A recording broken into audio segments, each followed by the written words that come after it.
രഹസ്യങ്ങളുടെയും ദുരൂഹതകളുടെയും പിന്നാമ്പുറങ്ങൾ തേടുന്ന സീക്രട്ട് ഫയലിലേക്ക് സ്വാഗതം.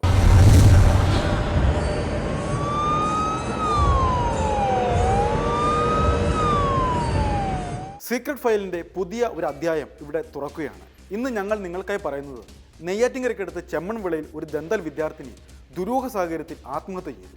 മരണം നടന്നു കഴിഞ്ഞിട്ട് ഏതാണ്ട് 7 മാസം പിന്നിട്ടിട്ടും മരണ കാരണത്തെപ്പറ്റി ഇപ്പോഴും വ്യക്തമായ ഉത്തരമില്ല. എങ്കിലും പെൺകുട്ടിയുടെ വീട്ടുകാർ പെൺകുട്ടിയുമായി ബന്ധമുള്ള ഒരു യുവാവിനെ ചേർത്ത് പോലീസിൽ പരാതി നൽകി കഴിഞ്ഞു. മകളുടെ 2 വർഷം നീണ്ട പ്രണയം വീട്ടുകാർ അറിയുന്നത് പെൺകുട്ടിയുടെ മരണശേഷം മാത്രമാണ്. അത്രയ്ക്കും രഹസ്യമായിട്ടാണ് പെൺകുട്ടി ഈ ബന്ധം കാത്തു സൂക്ഷിച്ചത്. തീർച്ചയായും ഒരുപാട് ദുരൂഹതകളുണ്ട് ഈ മരണത്തിന് പിന്നിൽ. വീട്ടിലിരിക്കുന്ന എല്ലാ മാതാപിതാക്കൾക്കുമുള്ള ഒരു സൂചന കൂടിയായിരിക്കും ഇന്നത്തെ എപ്പിസോഡ്. ശരണ്യ എന്ന 24-കാരിയുടെ മരണത്തിന് പിന്നിലെ യഥാർത്ഥ കാര്യകാരണങ്ങൾ തേടി ഞങ്ങൾ യാത്രയാവുകയാണ്.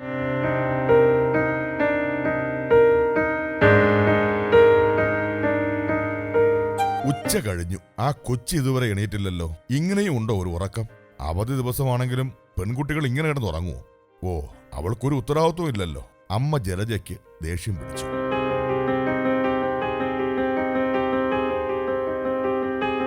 എടാ ശരത്തെ, അവളുടെ മുറിയിൽ പോയിന്ന് നോക്കിയടാ, അവൾ എന്തെടുക്കുവാന്ന് അമ്മ മകനോട് ആവശ്യപ്പെട്ടു. സഹോദരൻ ചേച്ചിയുടെ മുറിയിലേക്ക് പോയി. എന്തോ പന്തികേട് പോലെ അവന് തോന്നി. വാതിലിൽ തുടരെ അവൻ മുട്ടി. അകത്ത് ആളനക്കത്തിന്റെ ലക്ഷണങ്ങളൊന്നുമില്ല. പിന്നെ അവൻ മുട്ടലിന്റെ ശക്തി കൂട്ടി. എന്നിട്ടും അകത്തു നിന്ന് ഒരു പ്രതികരണവുമില്ല.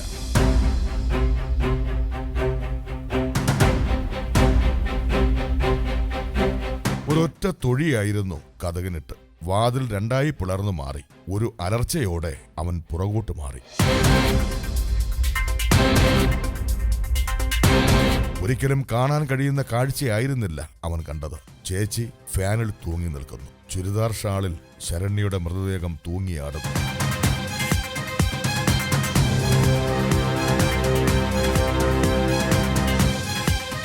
പൊട്ടിക്കരഞ്ഞുകൊണ്ട് അവൻ പുറത്തേക്കോടി. സഹോദരി ആത്മഹത്യ ചെയ്തു എന്ന ഞെട്ടിക്കുന്ന വാർത്ത അറിയിക്കാനായി.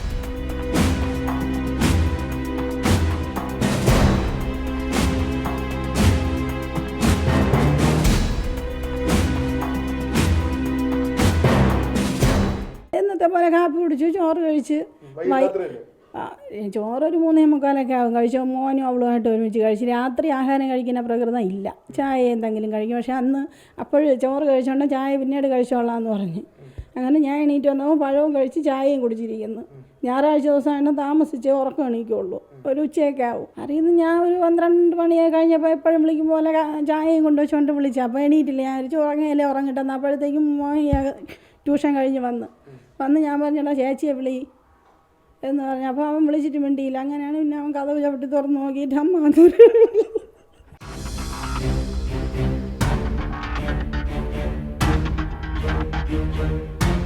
ചെമ്മൻവിള വീട്ടിലേക്ക് ജനപ്രവാഹമായിരുന്നു പിന്നീട്. പെട്ടെന്ന് ഉൾക്കൊള്ളാൻ പറ്റുന്ന കാര്യമായിരുന്നില്ല അവർ കേട്ടത്.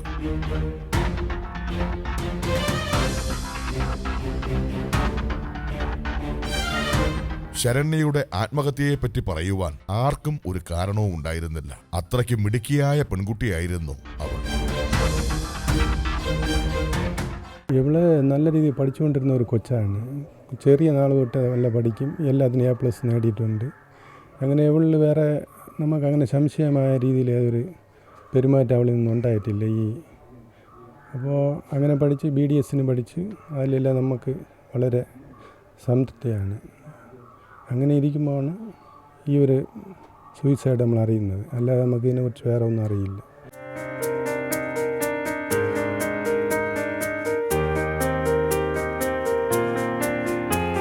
പഠിക്കാനോ അതിസമർത്ഥ, ചിത്രകലകളിൽ അതിവിദഗ്ധ. പഠിച്ച ക്ലാസുകളിലെല്ലാം അവൾ ഒന്നാമതെത്തി. അങ്ങനെ അവൾ ഡോക്ടറുമായി. Dental doctor. വർക്കലയിലുള്ള ദന്തൽ കോളേജിൽ ഹൗസ് സർജൻസി ചെയ്യുകയായിരുന്നു അവൾ അപ്പോൾ.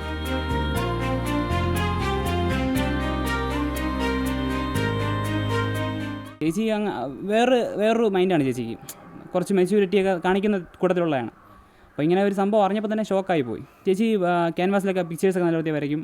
പിന്നെ എഴുത്ത്, വായന ആ കൂട്ടത്തിലൊക്കെ ഉള്ളതാണ്. ചേച്ചി വരയ്ക്കുന്ന പിക്ചേഴ്സൊക്കെ കണ്ടുകൊണ്ട് വളരെയധികം നന്നായിട്ട് ഒരു ഡ്രോയിങ് ഒക്കെ ചെയ്യും.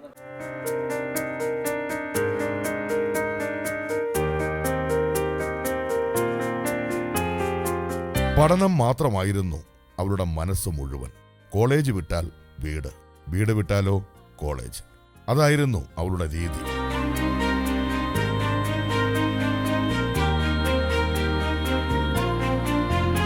ഒരിക്കൽ പോലും ഉറക്കെ സംസാരിക്കുന്നത് പോലും ആരും കേട്ടിട്ടില്ല. എടുത്തു പറയത്തക്ക കൂട്ടുകാരുമില്ല. ആകെയുള്ള ഹോബി ഈ ചിത്രരചന മാത്രം.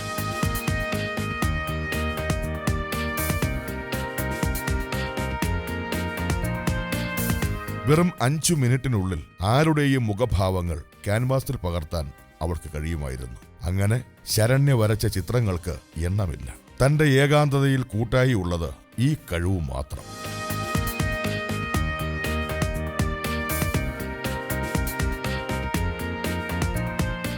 വളരെ കഷ്ടപ്പെട്ടാണ് എന്നെ പഠിപ്പിച്ചതും എടുത്തതും. പിന്നെ അതിനെ കൊണ്ട് നടന്ന് നല്ല രീതിയിൽ വളർത്തിയാണ് ഇവർ നോക്കിപ്പോകുന്നത്. അഥവാ എന്തെങ്കിലും പൈസയ്ക്ക് എന്തെങ്കിലും ഫീസ് കൊടുക്കാനുള്ള ബുദ്ധിമുട്ട് എന്തെങ്കിലും ഉണ്ടെങ്കിൽ ഞങ്ങളെ വന്ന് സമീപിച്ച് നമ്മളൊക്കെ സഹായിച്ചിട്ടുണ്ട്. അപ്പോൾ ഇതിങ്ങനെ ഒരു സുപ്രഭാതത്തിൽ ഇതിങ്ങനെ ഒരു കേൾക്കേണ്ട ഒരു ഇത് വന്നപ്പോൾ മാനസികമായി ഞങ്ങളെല്ലാം അങ്ങ് തകർന്നു പോയി. പിന്നെ നല്ല പഠിക്കാൻ മിടുക്കിയായ കുട്ടിയായിരുന്നു. എല്ലാത്തിനും ഡിസ്റ്റൻസിലുള്ള നല്ല മാർക്കുണ്ട്, ഫസ്റ്റ് ക്ലാസ്സിന് വെളിയിലുള്ള മാർക്കുണ്ട്. കോളേജിന് നല്ല അഭിപ്രായമുണ്ട്. അത്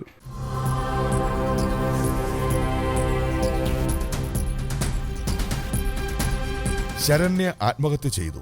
അതും വീട്ടിലെ എല്ലാവരും ഉറക്കത്തിലേക്ക് വീണ സമയത്ത്. അവൾ അന്ന് രാത്രി ഉറങ്ങിയതേയില്ല. അവൾക്ക് അന്ന് ഒരു തീരുമാനമെടുക്കേണ്ട ദിവസമായിരുന്നു. തന്റെ ജീവിതത്തിലെ അവസാന തീരുമാനം.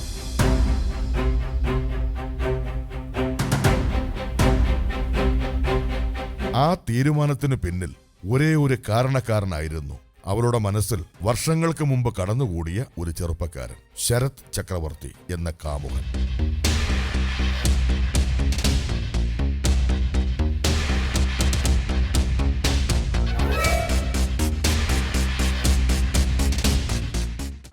എൻ്റെ മകളെ കൂടെ ഇത് ഇപ്പോൾ ഞങ്ങളുടെ ഇത് മരിക്കുന്നത് വരെ അറിയാൻ സാധിച്ചില്ല.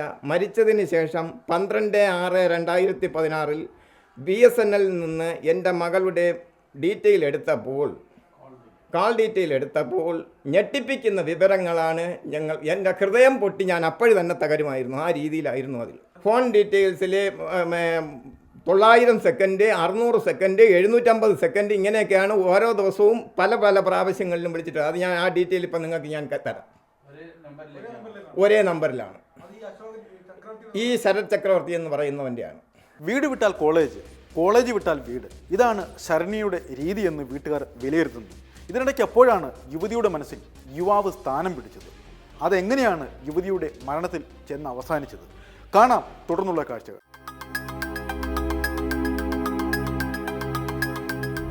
അന്നൊരു സായാഹ്നമായിരുന്നു. വീട്ടിൽ അമ്മ ജലജയും ശരണ്യയും മാത്രം. വീട്ടിലെ കേടായ കമ്പ്യൂട്ടർ നന്നാക്കാൻ ആള് വരുന്നു എന്ന് പറഞ്ഞു. വൈകുന്നേരത്തോടെ എത്തുമെന്നാണ് അറിയിച്ചത്. ആ അപരിചിതന്റെ വരവും കാത്ത് അവർ ഇരുന്നു.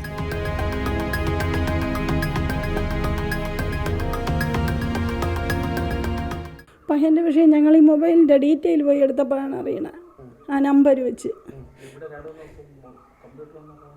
ആ കമ്പ്യൂട്ടർ നന്നാക്കാൻ വന്നിട്ടുണ്ട്. അതിങ്ങനെയുള്ളൊരു ബന്ധമുണ്ടെന്നറിയില്ല. കമ്പ്യൂട്ടർ നന്നാക്കാൻ അവനെ വിളിക്കേണ്ട കാര്യം എന്താ? നിങ്ങൾ പയ്യനെ മാത്രം വിളിക്കേണ്ട കാര്യം എന്താ? ഞങ്ങളല്ല വിളിച്ചത്, അവളാണ് കൊണ്ടുവന്ന് നമ്മളെ കൂട്ടുകാരിയുടെ സഹോദരനെന്നും പറഞ്ഞ്. 3 ദിവസം വന്നിട്ടുണ്ട്. 3 ദിവസം വന്നിട്ടുണ്ട്.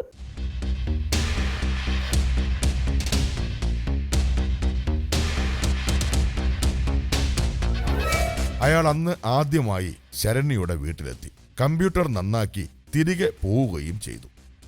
പിന്നെ അയാൾ തുടരെ ഈ വീട്ടിൽ വന്നുകൊണ്ടേയിരുന്നു. ഓരോ വരവിലും ശരണ്യയുടെ മനസ്സിൽ അയാൾ കുടിയേറുകയായിരുന്നു. ഒരു പ്രേമം അവിടെ മുട്ടി.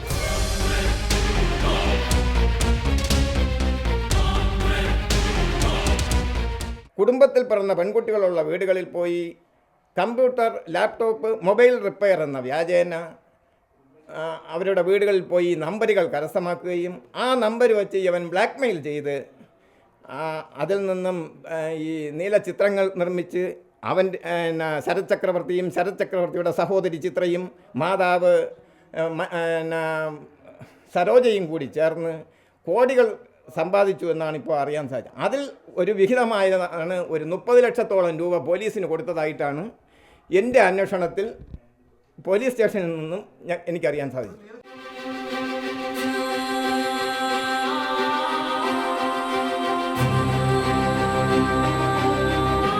ശരണ്യയുടെ മനസ്സിൽ അയാൾ കുടിയേറിയത് വീട്ടുകാർ ഒരിക്കലും അറിഞ്ഞിരുന്നില്ല. അങ്ങനെ ഒരു സൂചന പോലും അവൾ വീട്ടുകാർക്ക് നൽകിയിട്ടില്ല. പഠനത്തിൽ മാത്രമാണ് മകളുടെ ശ്രദ്ധയെന്ന് വീട്ടുകാരും കരുതി. അങ്ങനെ 2 വർഷം കടന്നുപോയി. 2 വർഷത്തോളം നീണ്ട ബന്ധം കൂടുതൽ ദൃഢപ്പെട്ടു.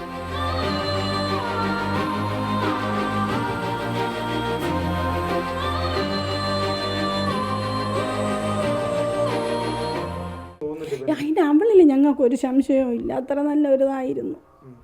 അവളെ ഒരു സംശയവും ഇല്ല. മരണത്തിന് തൊട്ട് മുമ്പ് ഒരു സംശയം വരുന്നില്ല. ഇല്ല ഇല്ല, ഒരു സംശയവും ഇല്ല. പിന്നെ എപ്പോഴാണ് ഈ വിഷയങ്ങൾ അറിയുന്നത്? സീരിയസ് ആണെന്ന് അറിയുന്നപ്പോഴായിരുന്നു അറിയുന്ന ഈ മരണശേഷം ഈ ഡീറ്റെയിൽ എടുത്ത് പിന്നെ ഓരോരുത്തർ ഓരോ സ്ഥലത്ത് നിന്ന് ഓരോന്ന് പറയുകയും അങ്ങനെയൊക്കെയുള്ള കാര്യങ്ങൾ പലരിൽ നിന്നും ഞങ്ങൾ അറിയണത്.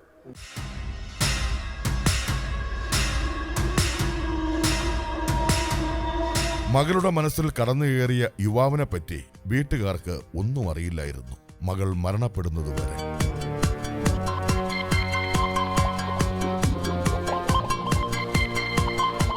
പക്ഷേ അറിഞ്ഞപ്പോഴേക്കും കാര്യങ്ങളെല്ലാം കൈവിട്ടു പോയിരുന്നു.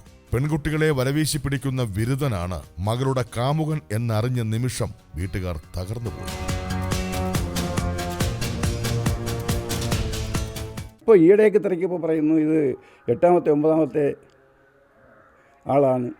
അതിനുശേഷം ഇവിടെ വണ്ടന്നൂർ വന്നൊരു ഈ പയ്യന് 8 9 പിള്ളേർ ഇതുപോലെ പിള്ളേർ ബ്ലൂ ഫിലിം എടുപ്പും മറ്റുള്ള കാര്യങ്ങളും ഐസ്ക്രീം വാങ്ങിച്ചു കൊടുത്ത് കറക്കി കിടുത്ത് അങ്ങനെയുള്ള പരിപാടികളൊക്കെ ഉണ്ട്.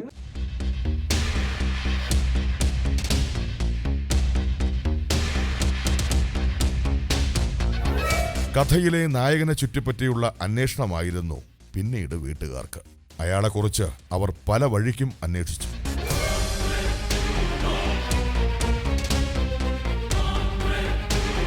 അയാൾക്ക് നീലച്ചിത്ര നിർമ്മാണമാണെന്ന കാര്യം കൂടി അറിഞ്ഞതോടെ ആ കുടുംബം തകർന്നുപോയി. അങ്ങനെയാണെങ്കിൽ മകൾ ശരണ്യയും ആ വലയിൽ അകപ്പെട്ടിരിക്കും എന്ന് വീട്ടുകാർ ഉറപ്പിച്ചു. ആ വിഷമത്തിൽ മനം നൊന്ത് മകൾ ആത്മഹത്യ ചെയ്തു. ഇതായിരുന്നു വീട്ടുകാരുടെ കണ്ടെത്തൽ.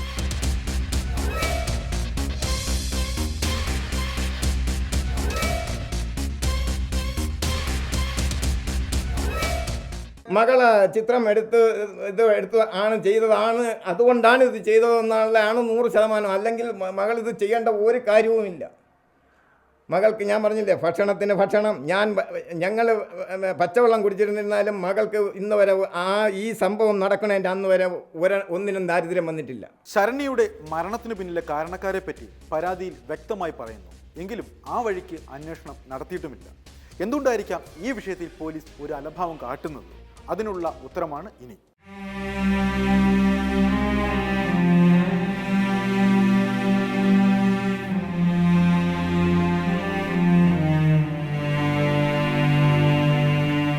മകളുടെ മരണത്തിനു പിന്നിലെ കുറ്റക്കാരെ കണ്ടെത്താനായി ശശിധരൻ ഇറങ്ങിത്തിരിച്ചു.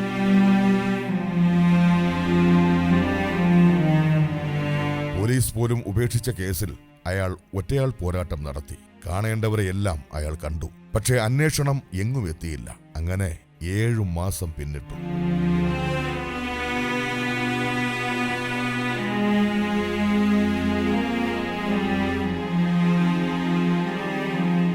കേരള മുഖ്യമന്ത്രിക്ക് നേരിട്ട് ഞാൻ 3 പ്രാവശ്യം പരാതി കൊടുത്തു. പരാതി കൊടുത്തപ്പോഴെല്ലാം അദ്ദേഹം ഞാൻ 10 ദിവസത്തിനകത്ത് നടപടിയെടുത്ത് പ്രതിയെ അറസ്റ്റ് ചെയ്ത് ശിക്ഷാ നടപടികൾ സ്വീകരിക്കുമെന്ന് പറഞ്ഞു. നാളിതുവരെ ഉണ്ടായിട്ടില്ല. ബഹുമാനപ്പെട്ട ബെഹ്റ സാറിന് ഞാൻ 3 പ്രാവശ്യം നേരിട്ട് കംപ്ലയിൻറ്റ് കൊടുത്തു. 3ാമത് കംപ്ലയിൻറ്റ് കൊടുക്കാൻ കൊണ്ടുപോയപ്പോൾ ആ കംപ്ലയിൻറ്റ് സ്വീകരിക്കുകയില്ല എന്ന് പറഞ്ഞു. എന്തുകൊണ്ട് സ്വീകരിക്കുകയില്ല എന്ന് ഞാൻ ചോദിച്ചു. എൻ്റെ ഡോക്ടറായ ഒരു മകൾ നഷ്ടപ്പെട്ട കുട്ടിയുടെ അച്ഛനാണ്. അച്ഛൻ്റെ വിഷമം മനസ്സിലാക്കി ഈ പരാതി സ്വീകരിക്കണമെന്ന് പറഞ്ഞു. ഈ പരാതി എന്ന് പറയുന്നത് ബഹുമാനപ്പെട്ട മനുഷ്യാവകാശ കമ്മീഷന്, നെയ്യാറ്റിൻകര പോലീസ്, റൂറൽ എസ് പിക്ക് കളവായി കൊടുത്തിട്ടുള്ള രേഖകളാണ്. അതിൻ്റെ സത്യാവസ്ഥ ഞാൻ എഴുതി ഈ കളവായി പറഞ്ഞിരിക്കുന്നതെല്ലാം മാർക്കർ കൊണ്ട് മാർക്ക് ചെയ്ത് ഇത് അവിടെ ഹാജരാക്കി. അത് വായിച്ച് നോക്കിയിട്ടാണ് അത് വാങ്ങിക്കാൻ പറ്റിയില്ല എന്ന് പറഞ്ഞത്. ഒടുവിൽ സ്വീകരിച്ചു. ഞാൻ പറഞ്ഞു ഞാൻ രജിസ്റ്റർ ചെയ്ത് അയക്കും, നേരിട്ട് വാങ്ങിയില്ലെങ്കിൽ രജിസ്റ്റർ ചെയ്ത് അയക്കുമെന്ന് പറഞ്ഞു. പക്ഷേ അതിന് പോലും ഇന്ന് വരെ ഒരു മറുപടിയും ഉണ്ടായിട്ടില്ല.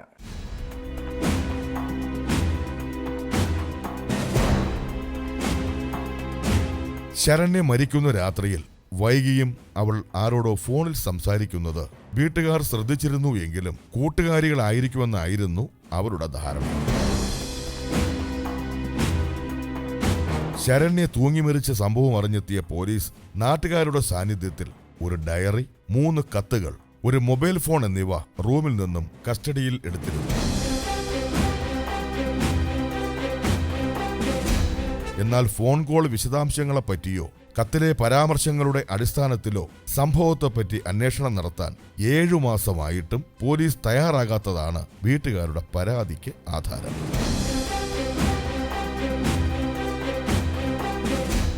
പോലീസിൽ നിന്നും യാതൊരു നടപടിയും ഉണ്ടാകാത്തതുകൊണ്ട് 12/6/2016 ഞാൻ തിരുവനന്തപുരം BSNLൻ്റെ ഓഫീസിൽ എൻ്റെ മകളുടെ മൊബൈൽ ഫോണിൻ്റെ ഡീറ്റെയിൽ എടുത്തു.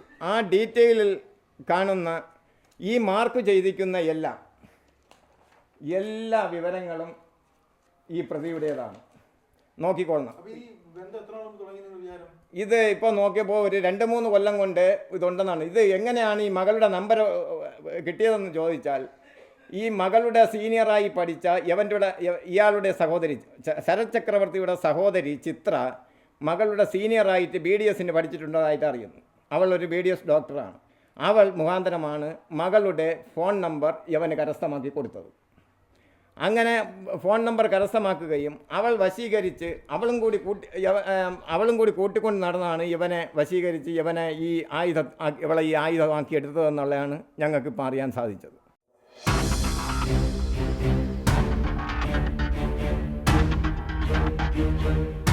പ്രേമനൈരാശ്യം മൂലം ശരണ്യെ ജീവനൊടുക്കിയതാണെന്ന മട്ടിൽ പോലീസ് കേസ് അവസാനിപ്പിച്ചു. പക്ഷേ മകളുടെ ഫോൺ കോൾ ഡീറ്റെയിൽസ് ഉൾപ്പെടെയുള്ള തെളിവുകൾ ശശിധരൻ പോലീസിന് ഹാജരാക്കി. എന്നിട്ടും ശശിധരനെ പോലീസ് ഗൗനിച്ചില്ല.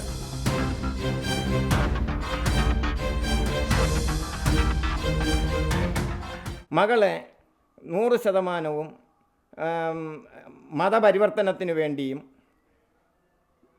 നീലചിത്ര നിർമ്മാണത്തിന് വേണ്ടിയും അയാളുടെ കാര്യസാധ്യത്തിന് ശേഷവും ഇത് ഭീഷണിപ്പെടുത്തി കൊല ചെയ്യിപ്പിച്ചതാണെന്ന് 100% തെളിഞ്ഞു.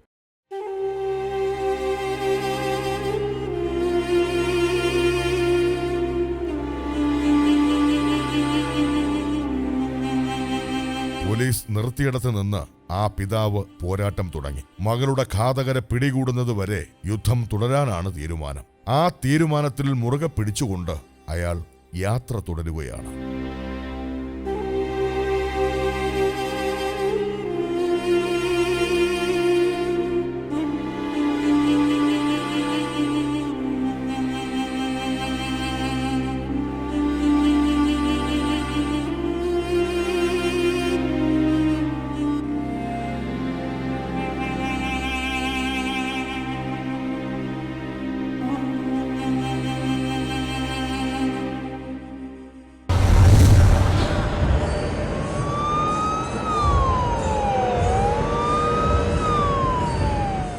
മകളെപ്പറ്റി എപ്പോഴും ഒരു മുൻവിധിയോടുകൂടി മാത്രമാണ് വീട്ടുകാർ കണ്ടിരുന്നത്. തങ്ങളുടെ മകൾ ആ വഴിക്ക് പോകില്ല എന്ന് അവർ വിധിയെഴുതി. അതുകൊണ്ട് തന്നെയാണ് 2 വർഷത്തോളം നീണ്ട മകളുടെ പ്രണയം വീട്ടുകാർ അറിയാതെ പോയതും ഇങ്ങനെ ഒരു കൊടും ദുരന്തത്തിൽ കലാശിച്ചതും. പക്ഷേ അതൊന്നും ഇപ്പോൾ കുറ്റപ്പെടുത്തേണ്ട സമയമല്ല. കുറ്റക്കാരെ നിയമത്തിന് മുന്നിൽ കൊണ്ടുവരിക തന്നെ വേണം. വരും ദിനങ്ങളിൽ കുറ്റക്കാരെ കണ്ടെത്തുമെന്ന പ്രതീക്ഷയിൽ ഞങ്ങൾ ഈ ഗ്രാമം വിടുകയാണ്. ഇനി മറ്റൊരു സംഭവത്തിൻ്റെ പിന്നാമ്പറങ്ങൾ തേടി മറ്റൊരു നാട്ടിൽ.